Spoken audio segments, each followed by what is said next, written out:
It's Mercy. Music by Mercy again. Heat Nation, we the culture.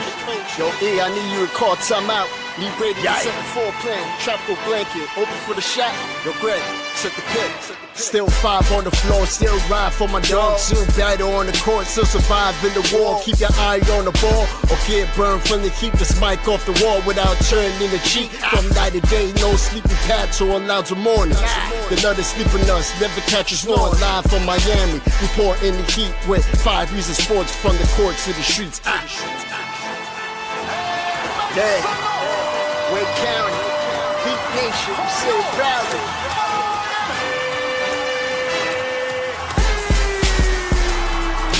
Welcome to 5 on the Floor, a daily insider show on the Miami Heat and the NBA, featuring Ethan Skolnick, Greg Sylvander, Alex Toledo, Brady Hawk, and others from the 5 Reasons Sports Network. Also, make sure to subscribe to Off the Floor for the most heat anywhere.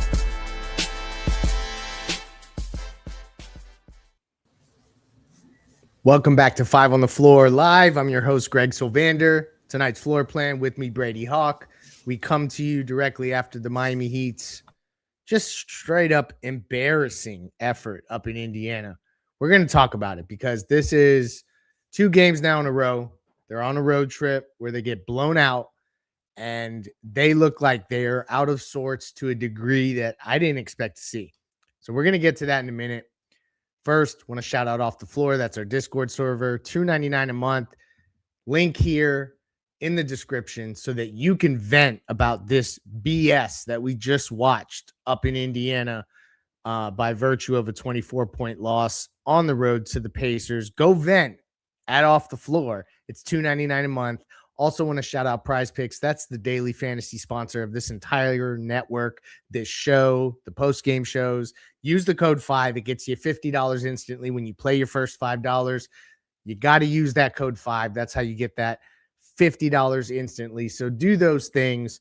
That will keep us online and on live with y'all to talk about why the Heat just suck right now. And I don't really understand how we're going to necessarily get into X's and O's at this point or lineups at this point, although we've got some stuff we're going to talk about with those things. But there's an effort problem too, and an attention to detail problem. And this team is just heading in the wrong direction. But it starts with, I said we weren't going to talk about lineups. I guess I should have been a little more clear. It starts with that I think we've learned that what they're doing with the starting lineup is not working. I feel like they got to commit to this wear Bam thing and just see it through.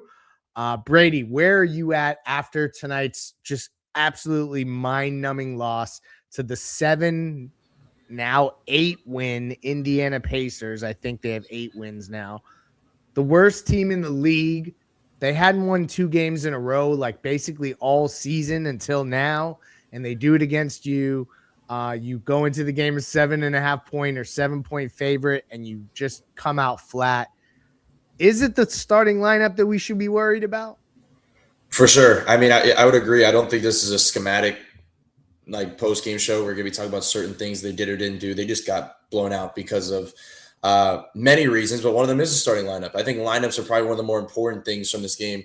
Number one, I'm not a fan of Davion Mitchell, Tyler Hero, and Norman Powell sharing the floor together. It's just not, Amen. Especially to start games, especially if you're not playing big in the front court. It's just not the way to go. It's too small.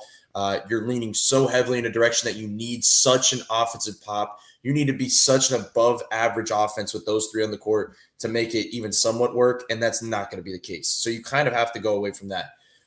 Benching Kel'el Ware. I mean, we talked about this in a recent podcast we did, and I'm not a fan of this either. I think for the future of this team, and honestly for the present of this team, with like, because it's always about like, okay, we'll play Kel'el because of the future and what you want to lean into.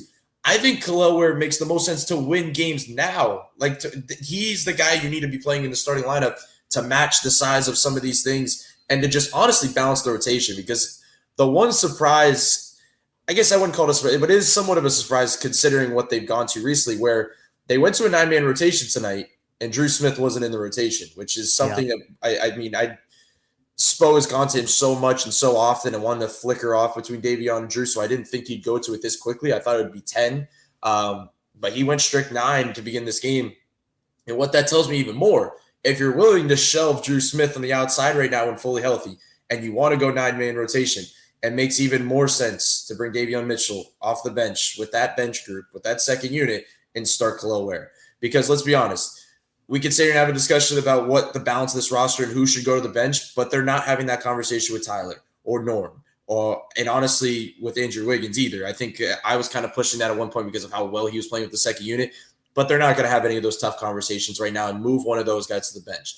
The guy that you can do it to is Davion Mitchell, and I think it makes a lot of sense. So you're heading into a game tomorrow against Oklahoma City that if they have Hardenstein back, and I'm still unsure if he's going to be playing, but if you have Chet and Hardenstein on the other side, please do not go into that game with Andrew Wiggins at the 4 and Bam Adebayo at the 5. Like, I know we have to talk about this game, but lineups is the big takeaway from this game to me. Like, I think the bench is actually in a decent spot right now, even though they didn't play well. I think they could find stretches with Jaime and Pella and Nico being mixed in and trying to find flashes there and Davion being mixed into that group. The starting lineup in itself, I think they have to stick to that 5 that we're talking about. I don't think it's going to be perfect. 100% not. Like, I still think Tyler and Norm have a lot of work to do with one another.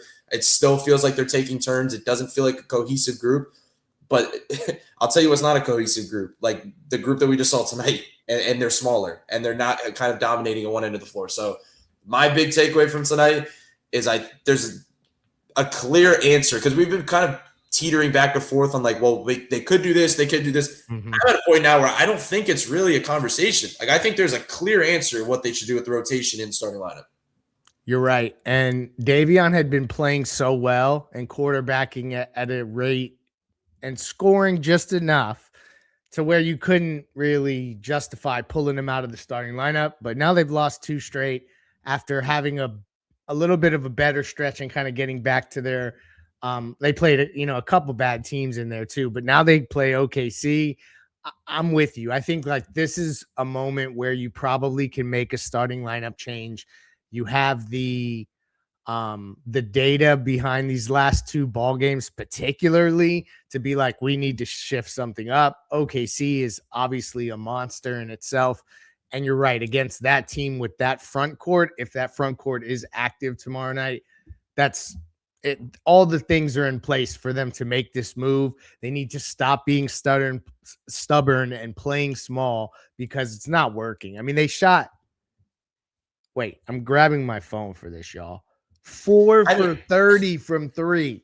Norman Powell hit a 3 with 10 seconds left in the second quarter. That was their first 3 of the night. Like, it's actually unbelievable how bad they were shooting the basketball. Like, and that's why I really can't, like, nobody had it going. Like, it was just like absolutely ugly basketball. And that's why I think it comes back to lineups and combinations, because when there's nobody that has it going on either end of the floor where there's zero rhythm, like, that's when you have to start talking rotations and lineups. It's true. They've reached that point, and I'm hoping they make a change tomorrow night in OKC. Let's get to the first segment, Insurance by Lynette, player of the night. And it ain't nobody on the Heat. And now it's time for the A-Aggressive Insurance Player of the Night, sponsored by our friend Lynette. You can find her at insurancebylynette.com. That's with 2 N's and 2 T's, insurancebylynette.com. If you need car insurance, renter's insurance, homeowner's insurance, or any other type of insurance, she's the person to go to. Based in Lauderhill, she services the entire Tri-County area here in South Florida, and she will make sure to get you the best deal. She'll probably talk to you about the Heat while you're at it. Reach out to her, insurancebylynette.com. And now, the player of the game. So this is the Andrew Nembhard that I think Indiana thought was going to be kind of an every night thing with Halliburton now. And he's great. A lot. Like he's a great player, 2nd round pick. Like what a story. It's kind of similar to some of the Heat players that have came up that way. Tonight, though, Brady, 29 points, 10 of 16, 9 assists, 0 turnovers. I mean, like he carved up Miami every way, shape, and form.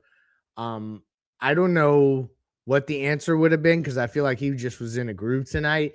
Do you want to nominate anybody else on Indiana? Because I feel like the only other guy that we have to mention is that we spent time tonight observing Micah Potter, like chanting at the crowd to get up and get hype because they were blowing out the team that had initially tried to invest in Micah Potter. As we all know, he was in Sioux Falls for a while. That's like a low point for me in the season, is Micah Potter celebrating. But Nembhard was the story tonight. Your thoughts on his play? I mean, yeah, he was really good. The first Pacers matchup when Miami kind of handled the Pacers a couple of weeks ago was Siakam was unbelievable in Miami. Like, he was so good in that game. And I felt like Miami was going to come to this game and like throw so much at him where they weren't going to let that happen again. I did not feel like that happened really in the early in the game. I felt like the defensive disposition was all over the place early. Like, I felt rotations were slow. There was like that play where they got like 4 offensive rebounds on one play, which typically happens when you're running those smaller lineups. But this Pacers team is built to have kind of guys on the edges catch fire. Like, they have different angles. They play fast. We've seen how they play. Miami basically adapted this style early in the season that this could happen, which Miami's had games like this where teams have scored like this on them. But the difference is they're scoring on them back. Miami was usually going right back at them and scoring just as much. It's high back and forth games. That just hasn't been the case. Miami's not playing as fast as they once did. It's hard to play fast when you're taking the ball to the basket constantly, but it's also hard when you're not forcing turnovers. The half court offense has just been slow paced, right? Like and as you mentioned, the shooting numbers, it doesn't help either. So I just compare it to like these other Pacers Heat matchups where it's like, yeah, Miami allowed 120 points, but they were putting up 135 to 140. Like, they were able to score at will, and now they're not even sniffing that. Like, they're not even catching those small pockets of game of rhythm. And it's kind of what we predicted, where I kind of saw this happening when they got fully healthy, that pick and rolls were just going to come right back. Like, it was inevitable. It's like, I'm looking at the way, I'm not going to say it's only Tyler, because I think Tyler makes more sense for pick and roll basketball, as we all know. Making him isolate the entire game and try to get buckets, it's not his game. He's more of a guy that's going to come off a screen in space. But I think we saw what it needs to do for Bam, because Bam continues to struggle and has been rough offensively. And the only way that I see an outlet to him finding some type of easy baskets, easy rhythm, is through short roll stuff, like just getting easy opportunities to the basket, like wide open lanes to the basket, lobs over the top, maybe some better looks off a short roll where you could shoot a jumper instead of constant shoulder fake turnarounds and isolation off the dribble stuff. It's just not clean. And then it's coming down to now he's kind of putting his back to the basket in the post against Siakam time and time again, just trying to see the ball go through the basket so he can get into rhythm. It's just not going to happen. So they're inevitably having to come back to pick and roll basketball. And I'm going to be honest, I didn't think it would happen as much as it did tonight. Like, I honestly, it wasn't just Tyler and Bam. Like, it was a lot of screens tonight. Like, it was more. Oh yeah, I mean, Hero and Ware. They were calling them high pick and rolls, like, and that just tell you how bad things got. I mean, it got so bad that they're like, okay, well, we have to get rid of this other thing and we have to go right back to this. And that's kind of what I think is going to start happening as the season goes on, especially against better teams. The thing is that I was talking about recently was like, when they're playing teams like Indiana, I don't think they were going to need it. Like, they could just go play that style they're playing during the season. They can go score. They'll be fine. The good teams that I thought was going to be problematic. But look, if you're not able to do it against Indiana, the 24th best defense in the association, like, this is not a good defense they're facing. And they're hitting a wall. Like, yeah, it's a little problematic. But yeah, I definitely see what we saw tonight. I don't know if it's a good or bad thing. I think it's a necessary thing. When I look at the personnel when they're fully healthy, they kind of need screens. I think it's just what's going to have to inevitably start happening. But it is something to note, because I think it's something that's going to continue moving forward. Because as we look at, more screens, pick and rolls, they keep, they're pulling the offense higher and higher.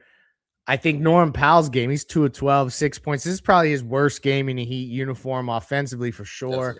I think he could probably use some pick and rolls too. I mean, he's been ridiculously consistent game over game, but this is the first moment where he kind of put up a stinker as well.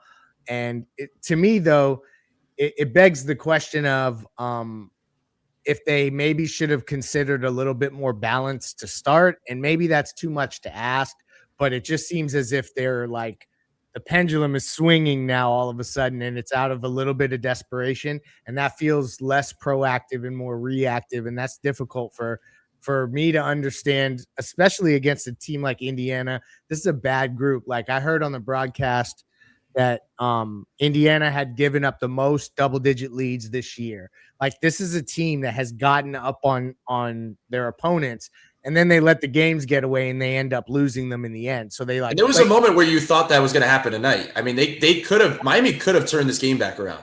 But you're right. Actually, let's use the next segment to talk about the play of the night from Mobile C Arm and Staffing. We'll do that right now. And now it's time for the X-Ray of the Play of the Day, brought to us by our friends over at Mobile C-Arm and Staffing Services. Nelson and his team will bring the X-ray equipment and the staffing to you. If you work in a hospital or a medical office, get a consultation today at c-armandstaffing.com or give them a call at 561-891-9620. Their fleet of trucks at your service. Again, it's Mobile C-Arm and Staffing Services, 561-891-9620. And now, the X-Ray of the Play of the Day.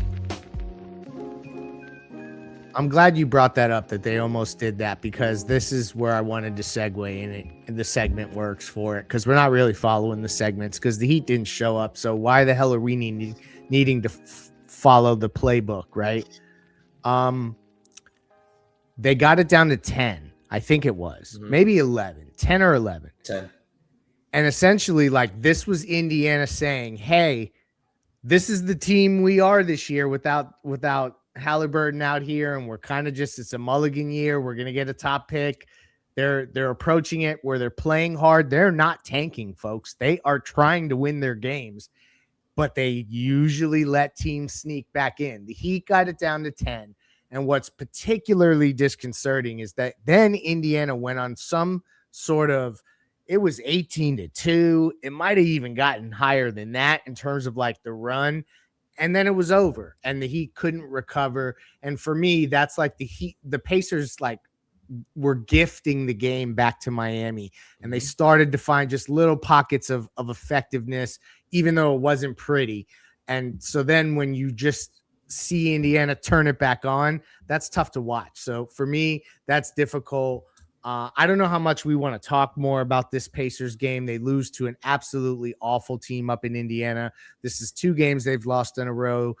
They dropped to 20-18 on the season. They're probably around 8th in the conference. They were 7th starting tonight. So I'll ask you as we close up shop here on a weekend where everybody else wants to get out and enjoy their Saturday night. Do you expect a starting lineup change in OKC? 1.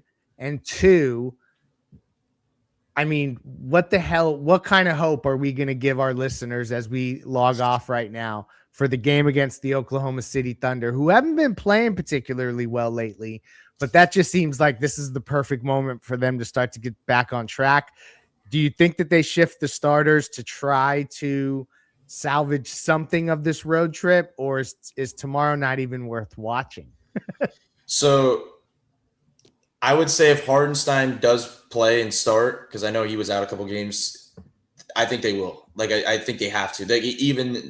Even their stubbornness that kicks in, I don't know how you do that and throw these guys out there and make Wiggins go guard Chet and size all over the place. But the issue with it, and I think this would be Spo's reasoning, is saying, well, then you're leaving who's guarding Shea. I mean, you're kind of moving around.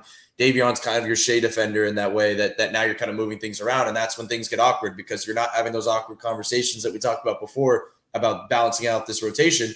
So now you're kind of in a situation where you're either getting no boards on the back end or you're getting 50 dropped on you by the opposing point guard. So that was my hope speech right there, was that great ultimatum. But no, I think it's going to be tough just because of that element itself, just because of how consistent the Thunder are in terms of scoring. And right now, I just don't trust Miami scoring the basketball consistently. Like, they can, it's just, if like we said before, it just does feel like a case of taking turns. Like, it does. It feels like right now it's okay. Well, we need to get Bam going. So there's going to be points in the game where we have to try to force feed Bam and see what he can do, which was the first quarter. He got one early. I think he had like 5 points in the first quarter. He missed a bunch around the basket. They were trying to get him going. Tyler and Norm still feels like there's a Tyler possession, there's a Norm possession. The situation with Norm tonight to me was he just missed shots. It was that simple. Like he was, I mean, he's been great all season. A lot of them were open catch and shoot threes that he's going to make probably in the next game. But that aside, I just still felt like it's just kind of a taking turn situation. As expected, I think Wiggins in that lineup becomes, I compared it to like how Pelle Larsson is in other lineups, where Wiggins kind of becomes your dirty work guy. I think They ended up actually cutting it to 7 in the third quarter. Wiggins got an offensive rebound and dunked it, and they cut it to 7. And that was the type of stuff that Wiggins was doing. I mean, he was great on the offensive boards. It felt like at points he's just such a gritty guy. Like he can get in and play that style. But at some point, you're going to need your scorers to be your scorers and lead you. And that wasn't the case tonight. And they're going to have to figure out the Norm Tyler thing to really make this work. Because if you want to say that, like, there's no way in the world, which I don't think it's ever happened, but there's no way in the world Norm or Tyler would ever leave the starting lineup. Like, these are your two starters. It's inevitable. They have to be able to play well together. They have to be able to play off one another. Like, they have to be able to figure that out, to be able to say, this is cemented. Like, this is the lineup. This is the backcourt. So until we see that, I still think it needs to be seen. Like, they still have to figure it out. And like on the flip side, we could say, well, we haven't seen it much. Tyler's been hurt the whole year. They played 7 games together, I feel like, I think this season. Sounds right. So they have to figure this out, but it still feels like I don't know what it's eventually going to look like. Like, what is the peak of their powers playing next to one another? What is it going to look like? And if it's ever going to happen, it's going to be in that lineup we're talking about. It's going to be next to Wiggins, Bam, and Khalil Ware. That, to me, I think that's the only way to really maximize those two. Defensively, they're going to have to figure it out. They're going to get picked on, but I don't know how you play one of those guys, a small forward, consistently. Yeah, and I asked you that question with the lineup stuff weaved into it, particularly because it's OKC, and the Heat have nobody on the roster except Davion and Drew Smith that they could even try to run around with SGA. So it's like one of those rare games where Spoelstra is going to really cringe at having to pull Davion out of the lineup if you were to make that change. So like it presents an interesting moment because the team needs something different. The offense is obviously not working, but it's the one game where like Davion, you almost would pull him off the bench and into the starting lineup if they had this was all reversed anyway for a night where you're up against SGA, right? So it's like a situation where, boy, seeing Tyler out on an island with SGA is not going to be fun. But Andrew maybe Wiggins, get some rest. Get some rest tonight. Yeah, get some rest is for real. I'm sure they're already trying to catch flights and such. We appreciate all of our listeners on the podcast feed as well as our live audience on YouTube. Shout out to our sponsors. We'll have you covered for the game at OKC. We were just joking about not showing up. We will be here for that. We appreciate all of our sponsors. Check out insurancebylynette.com, Mobile C Arm and Staffing, prizepicks.com. Use that code 5. Hopefully we'll have a better outcome tomorrow night. But I'm going to just be honest. I don't have the guts right now. Peace.